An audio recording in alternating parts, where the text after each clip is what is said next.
Nació en Buenos Aires en 1945, ejerce el periodismo desde 1964, ha trabajado en redacciones de Roma, Caracas, Nueva York y Ciudad de México. Su libro más reciente es Los hombres del juicio. En la actualidad es columnista del Perfil, Diario Popular, El Día de la Plata. Conduce Esto que pasa por FM Identidad los sábados a las 10 de la mañana y es columnista de Le doy mi palabra los martes por Canal 26. Es cierto que las comillas en ambas palabras son de por sí un punto de partida para la polémica. Solemos entrecomillar aquello que cuestionamos o sobre lo que nos permitimos tener cierta suspicacia. Las comillas son, en el lenguaje gráfico, inclusive cuando hacemos esa horrible señal así, una expresión de duda, un interrogante que no termina de ser respondido. Me propongo entonces en estos 15 minutos puntualizar algunos asuntos que me parecen importantes en torno de la cuestión de la militancia y del periodismo, además de la cuestión de la supuesta independencia del periodismo. La noción de militancia está estrechamente asociada a una postura civil.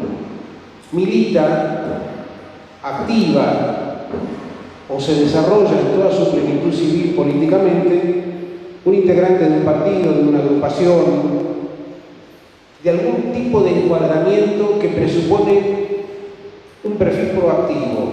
Pienso esto, adhiero a tal y cual mirada y desde esta adhesión y desde este pensamiento me propongo llevar hacia adelante algún tipo de propuesta.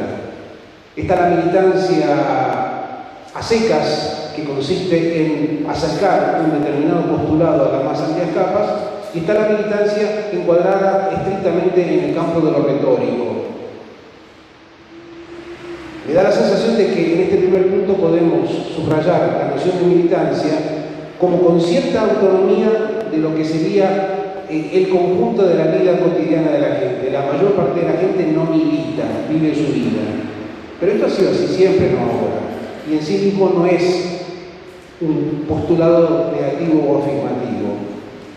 Ahora, cuando se asocia el concepto de militancia a la actividad del periodismo, yo quiero permitirme, un poco en función de lo vivido y de lo que yo he transitado, una pequeña evocación. Y celebro que Carlos Olanowski haya comenzado remitiéndonos a algunos puntos de partida del periodismo argentino desde los albores de nuestra independencia. Este repaso, sin embargo, no es tan ambicioso. Si sencillamente quisiera abocarme, y muy al pasar, no tengan miedo que no va a ser muy largo, a los últimos 50 años del país. Es una cifra arbitraria. Podrían ser 70, podrían ser 100, son 50, podrían ser 30, pero 50 de alguna manera me permite dar testimonio de lo que yo viví como lector, como radio escucha, como televidente y luego como joven periodista. En los últimos 50 años la noción de periodismo militante está en un registro muy asociado al activismo político de las formaciones políticas, y no es una redundancia. El Partido Comunista, el Partido Socialista, la Unión Cívica Radical, el Partido Demócrata Progresista, el Partido Demócrata Cristiano, en mi memoria y en mi archivo, eran entidades políticas que publicaban medios. La comunicación era esencialmente gráfica. En mi propia casa de familia, La Vanguardia, el periódico del Partido Socialista, era una publicación conocida.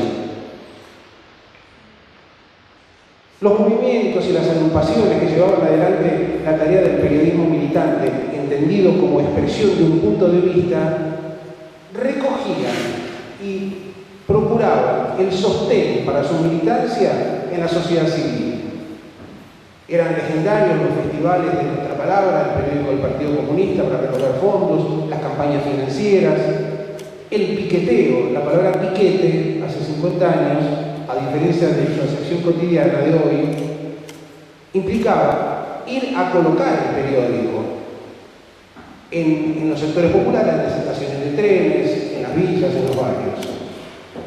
Nadie podía imaginar hace 50 años que hubiese otro concepto de militancia que no fuese la autosustentabilidad del proyecto militante. Militábamos y se militaba en función de ideales y desde nuestro esfuerzo. Nuestra palabra, revolución, la vanguardia, son nombres que suenan en la adolescencia, propósitos, el famoso periódico de Leónidas Barletta, cercano al Partido Comunista, pero también Azul y Blanco, del que era secretario de redacción Juan Manuel Laval Medina, que fue luego secretario general del Movimiento Nacional Justicialista, periódico de extrema derecha que dirigía Marcelo Sánchez Sorondo. Ninguno de ellos, en un extremo izquierdo, Revolución, el periódico de Mil Praxis, en el otro extremo, Azul y Blanco, ninguno de ellos soñaba con ninguna otra sustentabilidad que no fuese la derivada de los propios militantes, de los propios simpatizantes. Más adelante surge un periodismo políticamente comprometido, pero no involucrado a nivel partidario. Y me dio mucha melancolía recordar la revista que funda Pablo Giussani en 1960, Situación, para participar de la interna del Partido Socialista, la revista Che, que fundan entre otros Juan Carlos Portatiero, Julia Costela, Abel Alexis Lackendorf, el propio Giussani. Eran revistas de izquierda, en aquella época se decía, castristas o pro-cubanas, pero no partidarias. Los radicales, en la década del 70, Alfonsín lanza la revista Inédito, donde él firmaba como Alfonso Garrido Lura, eran épocas de la primera dictadura de la Revolución Argentina. Era una revista pro-democrática, insinuadamente pro-radical, pero no partidaria. En el caso mío, tuve la experiencia del Nuevo Hombre en 1971, antes de que la revista fuese tomada por el PRT, cuando era una revista claramente de izquierda y alineada en una posición ideológica, pero que se veía a sí misma como plural y cuya única financiación posible era la generosidad de algún empresario próspero. Está el caso emblemático del periódico CGT, que se funda y se desarrolla en el seno de la CGT de los argentinos. ¿Qué veo en todo este periodismo militante? Veo pasión, veo un enorme compromiso, una enorme abnegación y una impresionante austeridad.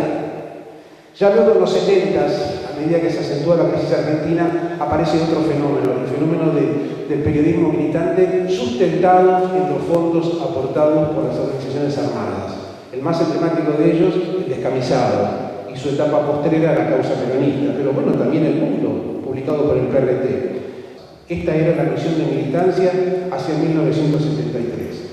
Más adelante inclusive hubo otros fenómenos. En alguna oportunidad el diario Clarín, ya en los 70s, no sé si todavía en aquella época Magneto tenía la entidad que tiene hoy, es copado por una facción del ERP para obligarlos a publicar una serie de documentos de esa organización guerrillera. A partir de la dictadura proviene lo que sabemos, la prensa clandestina y artesanal, en condiciones extremadamente duras, en las condiciones de una represión sin límites. En el exilio, del que participé, desde luego hubo iniciativas periodísticas militantes muy fuertes en México, en España, en Estados Unidos, que parezca mentira, había 2 o 3 publicaciones de exiliados, y también en Francia. En otro orden de cosas, y para ir redondeando, estos elementos de juicio me permiten a mí reflexionar sobre algo que me parece clave cuando en el debate público en Argentina está instalada la noción de la militancia como un proyecto posible. A mí me parece que en este punto tenemos un problema de comprensión o un problema de lenguaje, quizás estamos hablando de cosas diferentes. Hasta donde yo llevo de relatado, la noción de militancia implica una fortísima decisión individual y una enorme distancia de los poderes políticos. Hoy, en cambio, asistimos a un debate planteado en otros términos. La militancia o el periodismo militante, en la versión de 2011, aparece estrictamente adherida a proyectos cuya única sustentabilidad económica es el hecho de que cuenten con el apoyo del gobierno actual. Este es un dato de la realidad que no puede ser ocultado, puesto que está a la vista en las publicaciones gráficas, en los propios canales de televisión y en las radios que han adherido de alguna manera a la posición del gobierno. No es el punto político que yo apoyo lo que me preocupa, sino cómo se viabiliza esa militancia, considerando que los fondos del gobierno pueden ser legítimamente utilizados, no importa cuán mayoritaria sea la opinión que apoya este gobierno.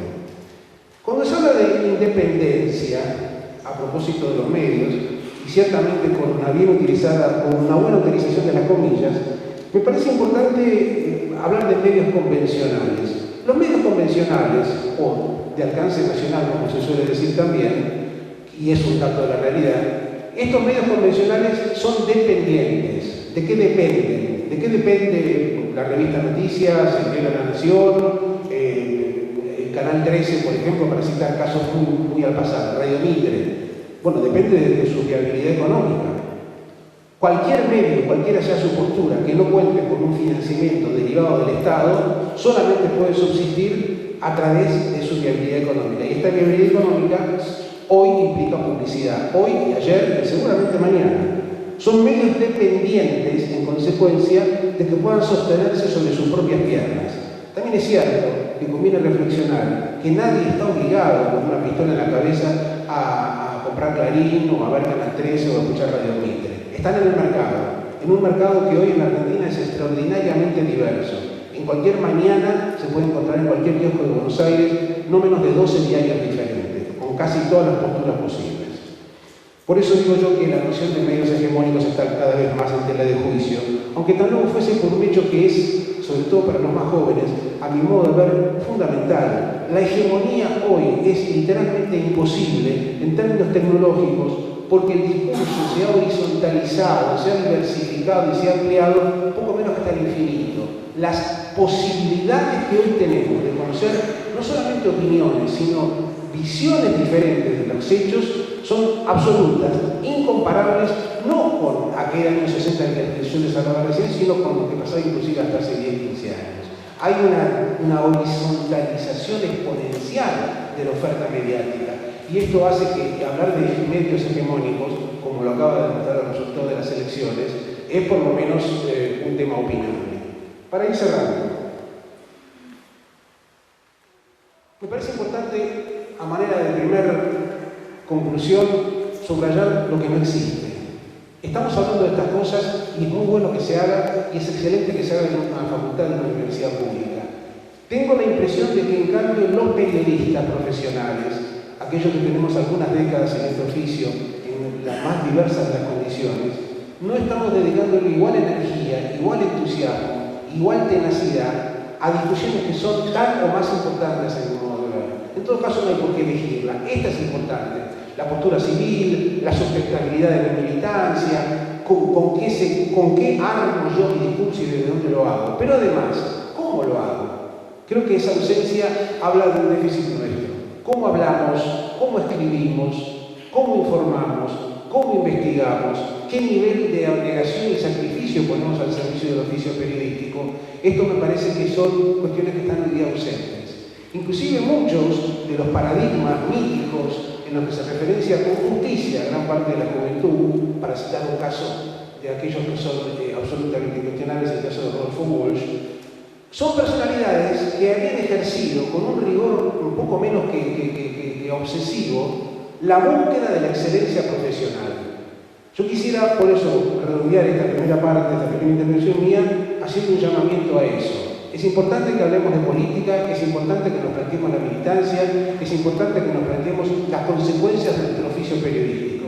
Sería, a mi modo de ver, igualmente necesario que nos planteáramos cómo lo estamos haciendo. Atendamos escuchemos cómo se habla hoy en la radio argentina, cómo se escriben en los diarios, cómo se presenta la noticia en la televisión, además del debate ideológico, el debate pura y estrictamente vinculado con nuestro oficio. Me parece que esa es una tarea que tenemos pendiente. Muchas gracias.